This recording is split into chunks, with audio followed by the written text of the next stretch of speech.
Welcome to this video. In this video we will be talking about the Newton-Raphson method, or just Newton's method for short.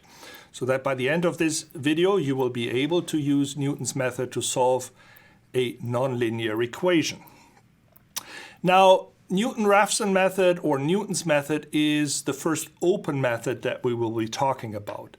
It has a couple of requirements. The first one is that the function, the nonlinear function f of x, is continuous and differentiable, and that the root must be near a given start estimate. So here's the general procedure that I'm going to try to visualize with this example here on the top right of the slide.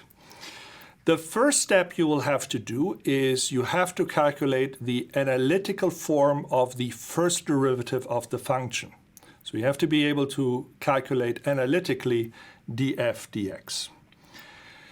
Then we're going to estimate the solution with some initial guess indicated by the superscript with the round parentheses of 0.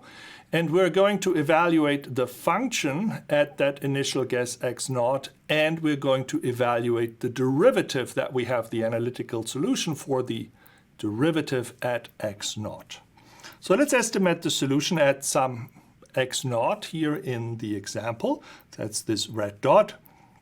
And now I'm going to evaluate what is the function value at x0 just by plugging this numerical value of x0 into my given analytical function f.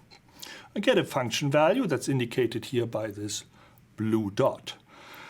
Then I'm going to plug this initial guess x0 into my analytical form of the derivative. So the derivative gives me a slope at that point.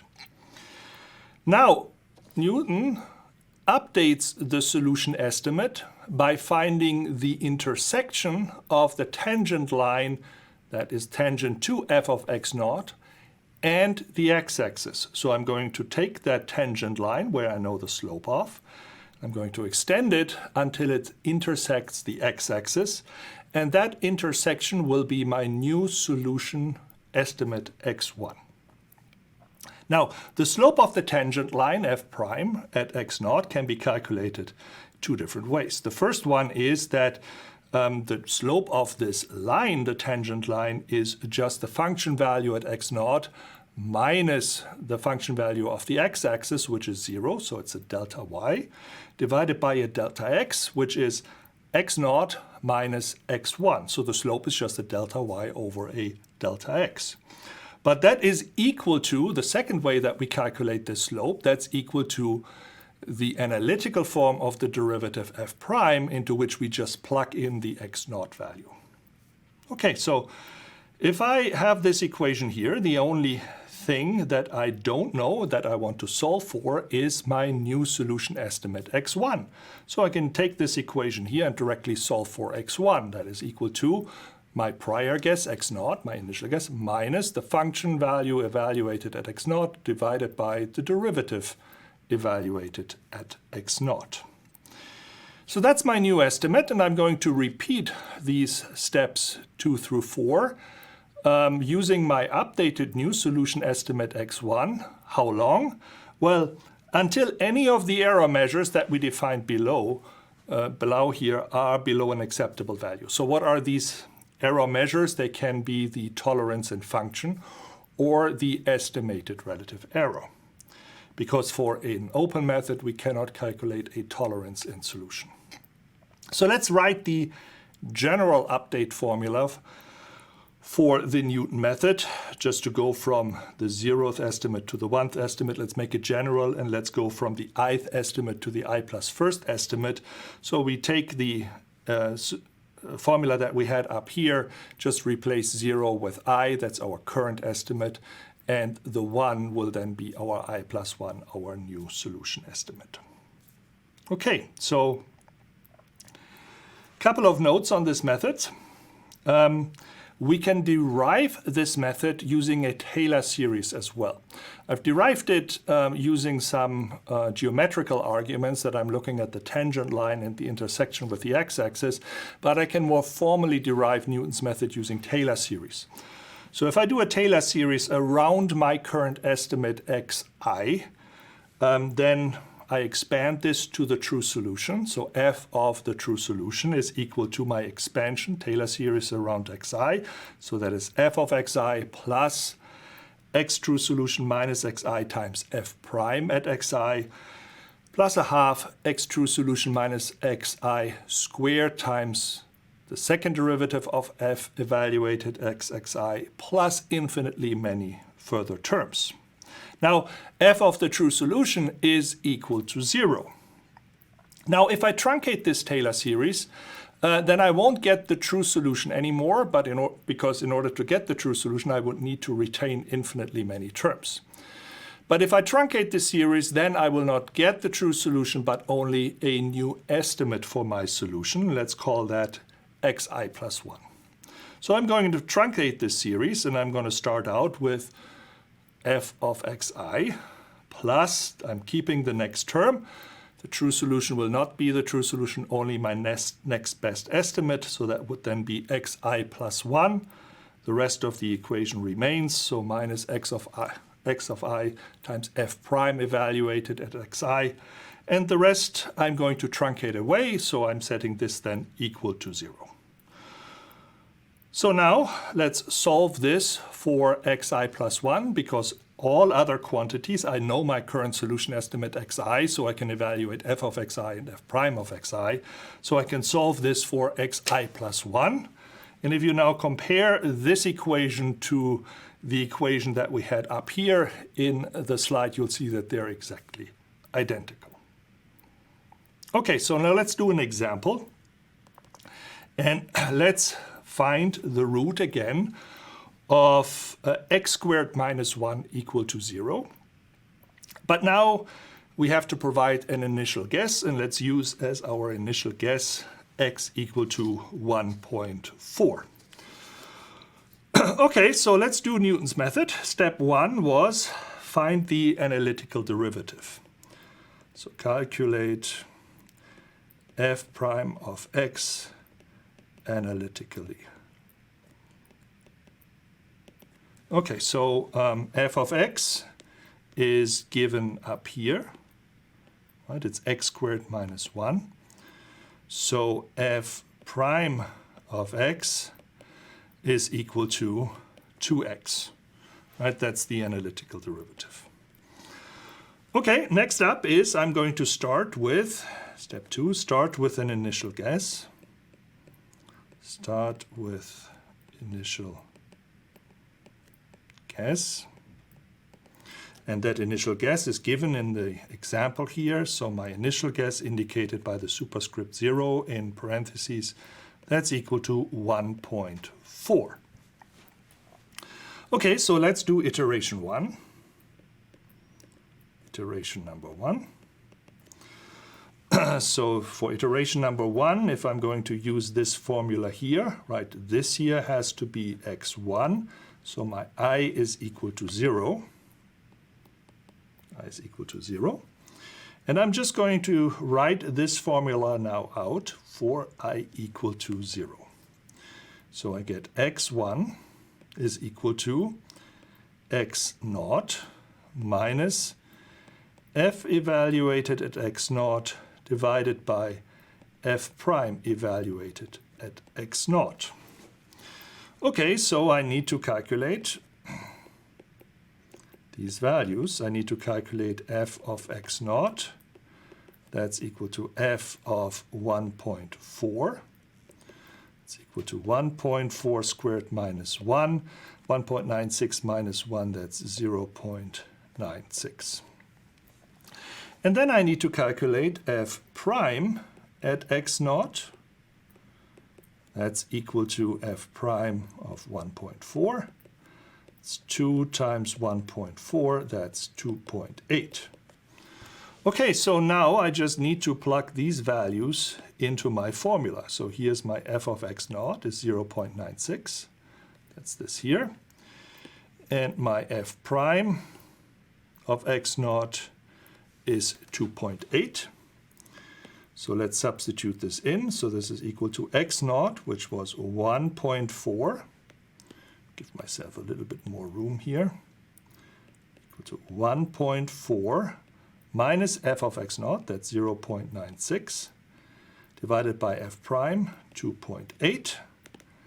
So this is here the 2.8. This is the 0.96. And if you plug in these values, you will get the result is 1.05714, and then a whole lot of additional digits. Okay, so that would be iteration number 1. Let's do one more iteration. So iteration number 2. So in this case, I is equal to 1. And I need to calculate, let me do this already, calculate f of x1.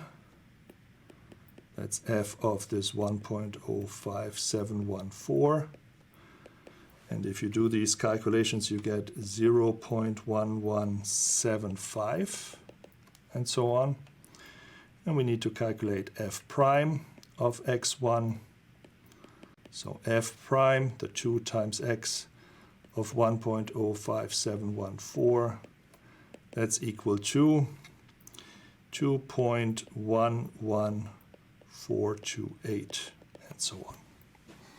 Okay, so let's calculate our new solution estimate. So we have x2 is equal to x1 minus f of x1 divided by f prime of x1.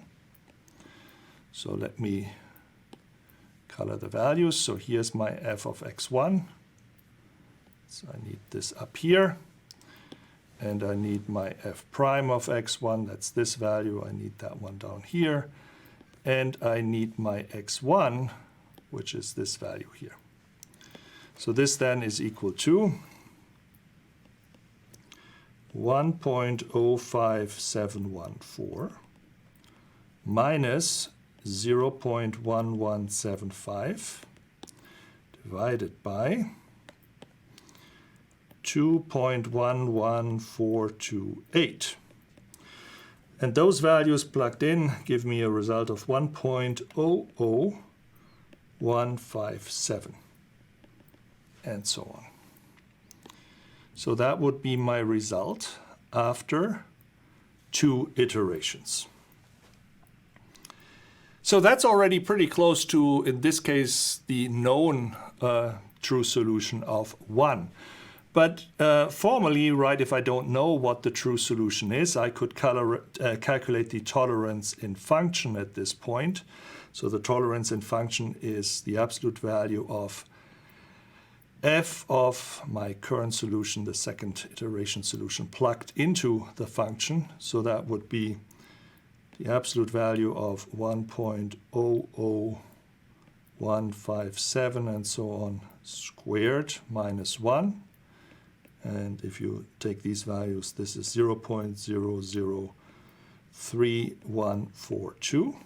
Right? That is quite close to 0, which would be the tolerance in function of the true solution.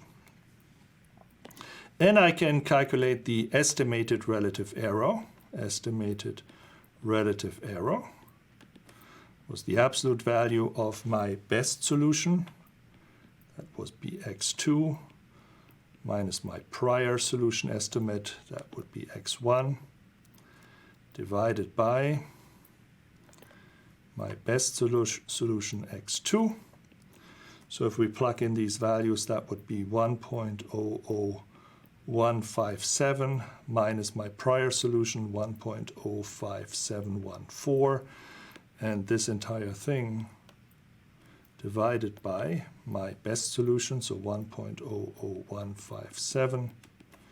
These all have more digits. And that, if we plug in, is 0.05548. There we go. That would be the estimated relative error. And now we would have to decide whether either the tolerance in function or the estimated relative error is precise enough for our target application. If it is, we can stop here. If it isn't, we then have to continue iterating until either one of those values is below an acceptable value. Okay, couple of notes on the Newton's method. The method usually works well and is fast if the initial estimate is close to the true solution. So for engineering problems, the initial estimate can typically be provided by some physical arguments. And there are, however, some issues with this method, especially when f prime of x is close to 0. The method requires for us to calculate an analytical form of the derivative, and that might be difficult in some cases. And there's a couple of other challenges for the method that I just want to demonstrate graphically here. So I'm just going to plot x and f of x as the vertical axis. Let me just draw some innocuous function here that clearly has a single root here at one point. And let me choose as an initial guess x1 over here. Well, it's not really initial guess, it's one of the solutions after I've calculated the first iteration. So if this is my x1, I can have my function value evaluated by plugging it into the function. I can get the slope of the tangent line by evaluating f prime. And if I do this graphically now here, that would then give me, with the intersection of the tangent line and the x-axis, my new updated solution x2. And I would do that in the next iteration. I calculate f of x2. I calculate the tangent line. The new updated solution would be the intersection of the tangent line with the x-axis, which would put my x3 over here. And now if I calculate f at that point and calculate the derivative of the tangent line here, you'll see that that intersection with the x-axis actually has moved far away from the actual root that I wanted to calculate. So this method has issues or potential issues if there are changes in slopes close to the root. The second challenge I want to show graphically here as well. Similar function. I'm going to have some solution after one iteration x1 here. I'm going to solve this graphically now. I'm going to find the tangent line. The intersection of the tangent line with the x-axis is my new solution estimate x2. To find the next solution estimate x3, I calculate f of x, calculate f prime as the tangent line, and the new solution would be the intersection of that tangent line with the x-axis. And you'll see in this particular example here, I would find the point x1 again, and I would be kind of stuck in an infinite loop.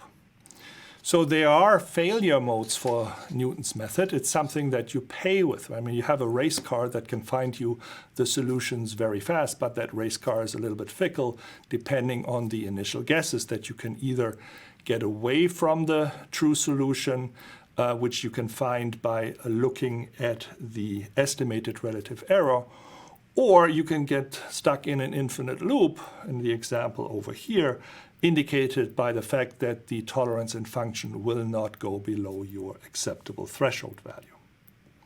All right, thank you for watching.